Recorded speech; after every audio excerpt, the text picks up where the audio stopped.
নমস্কার। চালের গুঁড়ো, বেসন, কাঁচা লঙ্কা দিয়ে একটা ব্যাটার তৈরি করে নিলাম। খুব বেশি পাতলাও হবে না আর অনেক বেশি গাঢ়ও হবে না। এবার কুমড়োর ফুল ভালো করে বেছে ধুয়ে নিতে হবে।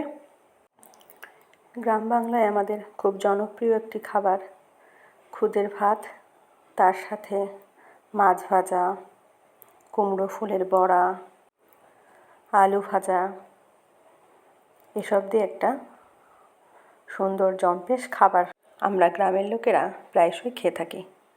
আজকেও তারই প্রস্তুতি চলছে। এবার ফুলগুলোকে সুন্দরভাবে ছাড়িয়ে নেব। ভেতরের যে অংশটা থাকে সেটি ফেলে দিতে হয়। এই দেখুন, আমার বাছা হয়ে গেল।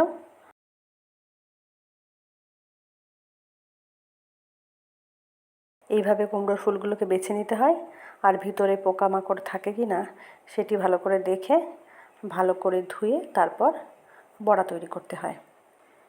দেখুন, আমার মোটামুটি ফুলগুলোকে রেডি করা হয়ে গেছে। এবার ধুয়ে নেব।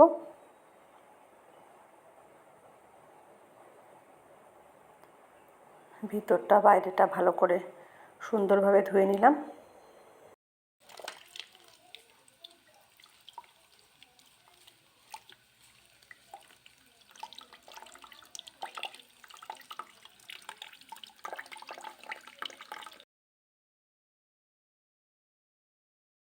সবগুলো ধোয়া হয়ে গেছে। এবার কড়াইতে দিয়ে দিলাম সাদা তেল। এবার ফুলগুলোকে চালের গুঁড়ো বেসনের মিশ্রণে ভালোভাবে ডুবিয়ে বড়া করে নিতে হবে। সুন্দরভাবে মিশিয়ে নিলাম। এবার কড়াইতে দিয়ে দেব।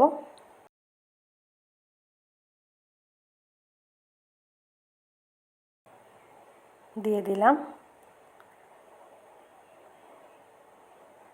আরেকটি রেডি করে নিলাম। এইভাবে পরপর বড়াগুলোকে ভেজে নেব।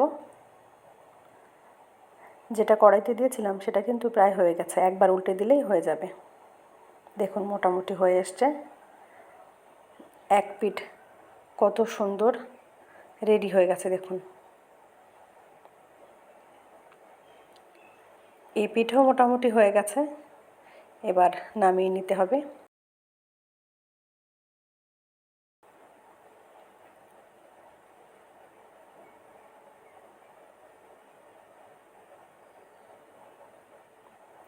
আমাদের বড়া কিন্তু রেডি হয়ে গেছে। এবার সাজিয়ে দেওয়ার পালা। খুদের ভাত, শুকনো লঙ্কা, আলু ভাজা, পুঁটি মাছ ভাজা, কুমড়ো ফুলের বড়া আর রুই মাছ ভাজা, এই হলো আজকের মেনু। কেমন লাগলো আজকের ভিডিওটি জানাতে ভুলবেন না। ভালো লাগলে লাইক, কমেন্ট, শেয়ার করবেন। ধন্যবাদ।